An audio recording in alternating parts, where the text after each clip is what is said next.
Hello दोस्तों, तो यार आपके लिए एक नोटिफिकेशन है। That notification related to IBPS specialist officer की नोटिफिकेशन है। अच्छा, आपको एक चीज पता ही है कि इसमें वैकेंसी काफी बल्क निकलती है और बहुत सारे बच्चे इसके इंतजार भी कर रहे होते हैं। ये एक टेक्निकल पेपर भी होता है एज वेल एज कुछ नॉन टेक्निकल भी होता है। स्केल 1 है, आईटी ऑफिसर की है, बैंक की जॉब है, आईबीपीएस की स्पेशलिस्ट ऑफिसर की।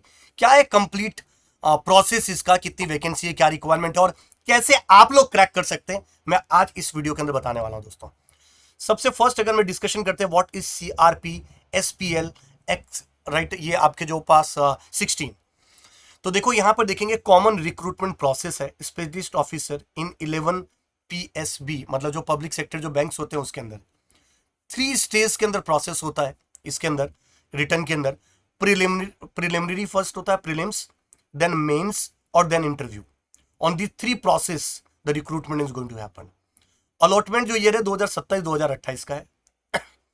1 year from the provisional allotment, 1 साल आपका प्रोविजनल होगा, उसके बाद आपको फुल टाइम कर दिया जाता है। पार्टिसिपेटिंग देखो 11 bank is basically participating in it. That is bank of Baroda, Canara bank, Indian overseas bank, UCO bank, bank of India, central bank of India, Punjab national bank, union bank, union bank of India, bank of Maharashtra, bank of India, Punjab and Sindh bank. There are the lots of banks are basically there, right. अच्छा, इसमें बोला गया है कि posting anywhere in India and abroad because some time they have the some relation with the some international banks also, और they have some of the branch internationally also, तो abroad में भी होता है, राइट। ये मत समझना इंडिया में ही रहता है। हाउ मेनी आईटी, देखो डिफरेंट डिफरेंट वैकेंसीज है, पर आईटी ऑफिसर की टोटल कितनी वैकेंसी दोस्तों? 301 vacancies are for the IT officer post, जिसमें पीएनबी में 100 है, राइट। बैंक ऑफ बड़ौदा में 110 है, जो बल्क है, ये 210 तो इसी के अंदर है, बाकी के अदर बैंक के अंदर है बाकी की वैकेंसी, राइट। अगर मैं कैटेगरी वाइज ब्रेकअप की बात करूं वैकेंसी की, तो एससी के लिए 46, एसटी के लिए 23, ओबीसी के लिए 82, ईडब्ल्यूएस के लिए 28, जनरल के लिए 122, टोटल 301 वैकेंसी है दोस्तों, राइट। अच्छा जी, क्या पे बैंड होता है इसका? तो स्पेशलिस्ट ऑफिसर जो कि स्केल 1 है, इसमें 48,480 से लेकर 85,920 का बेसिक पे स्केल है, right, with increments, plus DA मिलता है, एचआरए मिलता है एंड अदर बैंक जो अलाउंसेज होते हैं वो तो आपको मिलेंगे ही मिलेंगे यार। सर एजुकेशनल क्वालिफिकेशन क्या चाहिए, कौन कौन एलिजिबल है इसके लिए? तो दोस्तों 4 ईयर इंजीनियरिंग टेक्नोलॉजी बीटेक या बी या बीटेक होना चाहिए, सीएस में, आईटी में, इलेक्ट्रॉनिक्स में, तो आप इसके लिए एलिजिबल है, या फिर ईईआई के अंदर तो आप इसके अंदर एलिजिबल है। इसका मतलब सीएस होना चाहिए, आईटी होना चाहिए, इलेक्ट्रॉनिक्स में होना चाहिए, और राइट। अच्छा, पोस्ट ग्रेजुएट की बात की जाए तो इलेक्ट्रॉनिक्स के अंदर और 60% से अब होना चाहिए, राइट। ओके, पोस्ट ग्रेजुएशन की अगर बात की जाए दोस्तों, तो इलेक्ट्रॉनिक्स एससीआईटी कंप्यूटर एप्लीकेशन कर रखा है आपने, मतलब एमसीए कर रखा है, then also you are eligible for it. कोई भी ग्रेजुएट कर रखा है और डीओईएसीसी बी लेवल का आपके पास सर्टिफिकेशन है, then also you are eligible for it, right. तो ये चीज आपको ध्यान रखना है।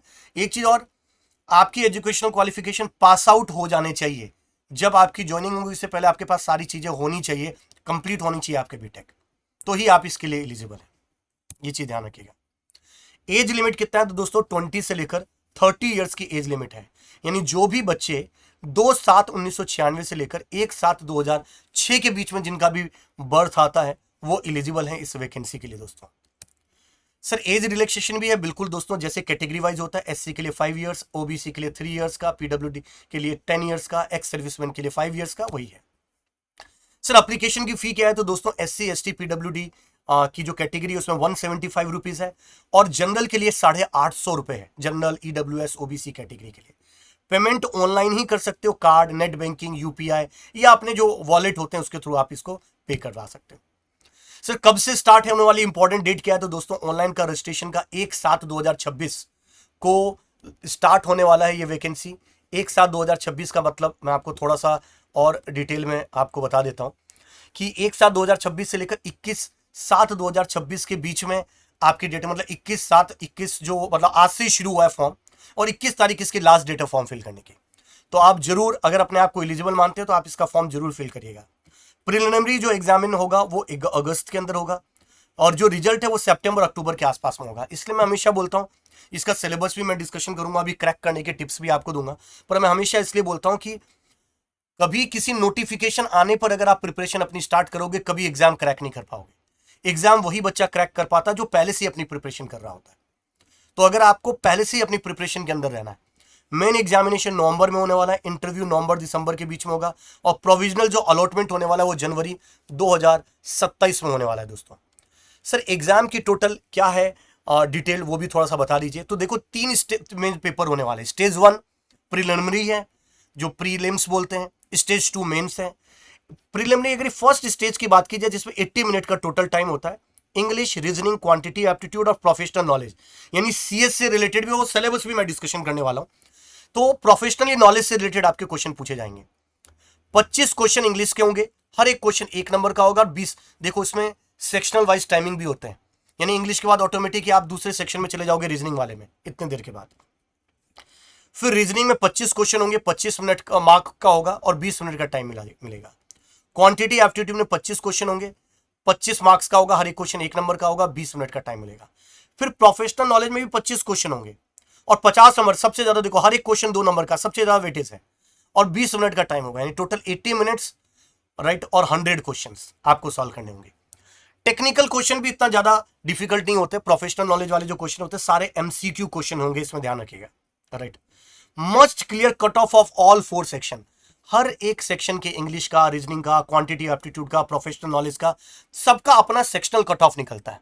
अगर आप सारे सेक्शनल कट ऑफ क्लियर करते हैं तो ही आप एलिजिबल होंगे नेक्स्ट राउंड मेंस के लिए।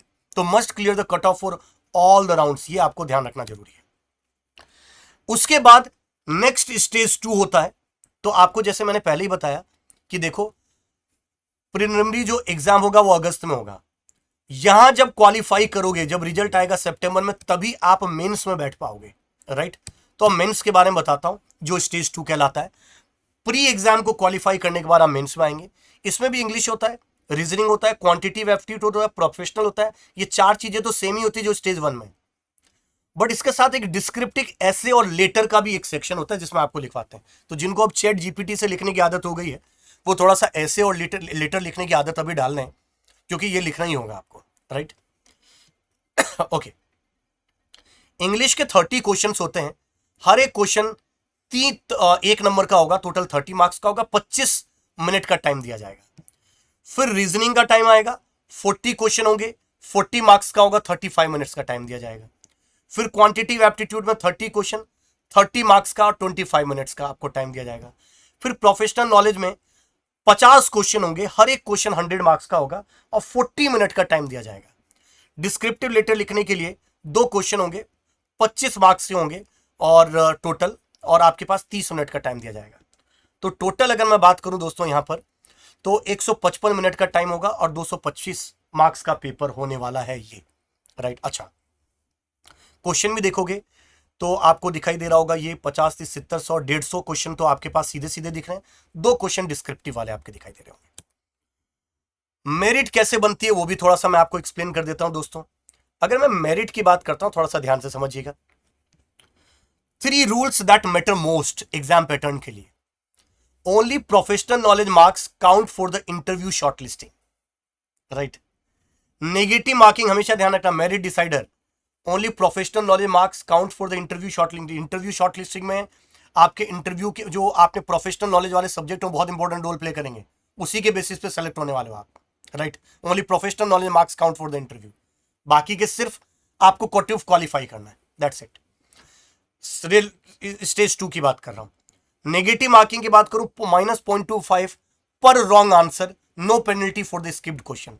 और फाइनल वेटेज मेन एग्जाम का जो वेटेज रहता है और इंटरव्यू का रहता है वो 80-20 के रेशियो में रहता है। 80% रिटर्न का होता है और 20 मेन का होता है और 20% आपका जो है आपका इंटरव्यू का रहता है दोस्तों। तो 80-20 रूल चलता है, यहां पे ध्यान रखिएगा। सिलेबस की बात कर लेते हैं, क्योंकि बहुत सारे बच्चे अभी प्रिपरेशन शुरू करेंगे, उनको लगता है क्या सिलेबस। तो देखो, जिन्होंने गेट लेवल पर जाकर प्रिपरेशन किया उनको मैं बता दूं, इंग्लिश की क्वांटिटी पार्ट वाले की आपको ज्यादा करने की जरूरत है, और प्रोफेशनल नॉलेज में थ्योरेटिकल टाइप के क्वेश्चन बहुत ज्यादा देखने को मिलते हैं, बस वो आपको पढ़ने की जरूरत है, जो आप आसानी से कर लोगे। अगर मैं बात करूं प्रोग्रामिंग एंड डेटा स्ट्रक्चर, आपने ऑलरेडी पढ़ रखा है, जैसे अरे, linked list, trees, graph, sorting, oops, इसके क्वेश्चन देखने को मिलेंगे। डीबीएमएस के बहुत सारे ER model, normalisation, SQL, ACD right, ACID, indexing, इसके क्वेश्चन देखने को मिलते हैं। Operating system scheduling, deadlock, memory, paging, इसके क्वेश्चन आपको देखने को मिलेंगे। कंप्यूटर नेटवर्क में आपके पास OCI जो मॉडल होते हैं, OSI मॉडल जो होते हैं, TCP IP मॉडल जो होते हैं, सबनेटिंग, DNS, STTP, HTTPS, इसके सीधे थियोरेटिकल क्वेश्चन आपको देखने को मिलेंगे कंप्यूटर नेटवर्क के। साइबर सिक्योरिटी एंड क्लाउड, ये आपने नहीं पढ़ा है, बट चूंकि आप बैंकिंग सेक्टर में जाने वाले हो तो इस पे आएंगे ही आएंगे क्वेश्चन आपको देखने को मिलेगा। इसमें क्रिप्टोग्राफी है वो इंपॉर्टेंट है, IT एक्ट जो 2000 का है वो इंपॉर्टेंट है, लास्ट पास सास ये जो सिस्टम्स होते हैं उससे रिलेटेड क्वेश्चन होते हैं। SDLC एंड सिस्टम डिजाइन के क्वेश्चन जैसे एजाइल हो गया, स्क्रम हो गया, UML हो गया, डेटा वेयरहाउसिंग हो गया, इससे रिलेटेड क्वेश्चन, क्योंकि इस पर आपको काम करना होगा तो वो चेक भी करते हैं ये नॉलेज आपके पास है कि नहीं, राइट। सर क्या होना चाहिए एग्जाम को क्रैक करने के लिए, स्ट्रेटेजी क्या होनी चाहिए? तो दोस्तों building the professional knowledge first हमेशा, क्योंकि वही इंटरव्यू के लिए मेन इंपॉर्टेंट चीज है। तो प्रोफेशनल नॉलेज के 50% of the mains marks decide the merit, ध्यान रखना ये बहुत इंपॉर्टेंट है। Clear reasoning plus quant plus English, qualifying only, 20-30 minutes daily is enough, क्योंकि ये क्वालिफाइंग है, इसमें ज्यादा आपको टेंशन लेने की जरूरत नहीं, सिर्फ क्वालिफाई करना, कट ऑफ इसमें निकालना जरूरी है। और इसके लिए करना क्या है, 8 से 10 साल के प्रीवियस ईयर क्वेश्चंस को आप सॉल्व करिए, टेक्निकल के भी और क्वांटिटेटिव के। बैंकिंग का एक फिक्स रूल है, अगर आपने 10-12 साल के प्रीवियसली क्वेश्चंस को आपने सॉल्व कर लिया तो आपको पता चल जाता है क्या ट्रेंडिंग है, कहां से क्वेश्चन बनता है, घुमा फिरा के वही क्वेश्चन आते हैं, तो आपको काफी कुछ बेनिफिट आपको मिलेगा। तो प्रीवियस ईयर क्वेश्चंस बहुत इंपॉर्टेंट रोल प्ले करता है दोस्तों इसके लिए। और अगर आप लोग चाहते हैं कि प्रीवियस ईयर क्वेश्चन के लिए हम कुछ हेल्प करें तो इस वीडियो के कमेंट में प्रीवियस ईयर क्वेश्चंस या PYQ जरूर लिखिएगा, हम लोग आपके लिए देखेंगे। जितने बच्चे लिखेंगे, अगर ज्यादा बच्चे डिमांड करते हो तो जरूर हम आप लोगों को प्रीवियस ईयर क्वेश्चंस प्रोवाइड करने की कोशिश करेंगे। फुल लेंथ टेस्ट मॉक लिखिए, क्योंकि इसमें टाइम मैनेजमेंट बहुत इंपॉर्टेंट रोल प्ले करता है। डिस्क्रिप्टिव पेपर ऐसे का लेटर का पहले से ही 3-4 मतलब फाइनल मंथ में आप 3-4-5 लिखने की कोशिश करो, सो दैट आपको आइडिया लग जाए। और इंटरव्यू प्रिपरेशन के लिए रेज्यूम, प्रोजेक्ट में बहुत इंपॉर्टेंट है। और बैंकिंग IT अवेयरनेस से रिलेटेड चीजें आपको पता होनी चाहिए, कौन से रूल्स चल रहे हैं IT से रिलेटेड, क्या टेक्नोलॉजी चल रहा है, वो सब चीजें इंटरव्यू के लिए बहुत इंपॉर्टेंट रोल प्ले करता है। Short revision notes professional knowledge के लिए, इजी क्वेश्चन को पहले अटेम्प्ट करिए। Track the questions in every mock में क्वेश्चंस को देते रहो। रिवाइज द बैंकिंग और टेक करंट अफेयर, आज से थोड़ा सा ध्यान रखना शुरू कर दीजिए, थोड़ा पहले पुलाने में देखिएगा। गैस नहीं करना है, इंग्लिश को स्कोर नहीं करना है, स्किपिंग द डिस्क्रिप्टिव प्रैक्टिस छोड़ दिया, सर कर लेंगे चैट GPT से, अभी करते नहीं। लास्ट मिनट में न्यू टॉपिक को पढ़ना अवॉइड करना है। सर इंटरव्यू के टाइम में डॉक्यूमेंट कॉल लेटर का प्रिंट आउट आपको ले जाना होगा, DOB के लिए ID प्रूफ ले जाना होगा, कास्ट सर्टिफिकेट, एप्लीकेशन का प्रिंट आउट, एजुकेशन सर्टिफिकेट और NOC। द गवर्नमेंट जॉब में आप ऑलरेडी तो आपको NOC ले जाना पड़ेगा। सर कैसे अप्लाई करना है, तो दोस्तों www.ibps.in पर जाना है, न्यू रजिस्ट्रेशन पे जाना है, note the registration number and the password, upload the photograph, signature और जो डॉक्यूमेंट आपसे मांगेंगे वो सबमिट कराना है। पेमेंट करनी है, जनरल के तो 850, बाकी के कैटेगरी के लिए आपको बोला है। और डाउनलोड रिसिप्ट को, पूरे फॉर्म को अपलोड डाउनलोड भी कर लीजिएगा, कोई ऑफलाइन में कुछ फॉर्म नहीं भरना है, सारा प्रोसेस कंप्लीट ऑनलाइन होने वाला है दोस्तों। तो ऑल द वेरी बेस्ट इस वैकेंसी के लिए, अगर आप अपने आप को एलिजिबल मानते हैं जरूर इसकी वैकेंसी में फॉर्म फिल करिएगा दोस्तों। Right, till that thank you very much, all the very best, जय हिंद दोस्तों।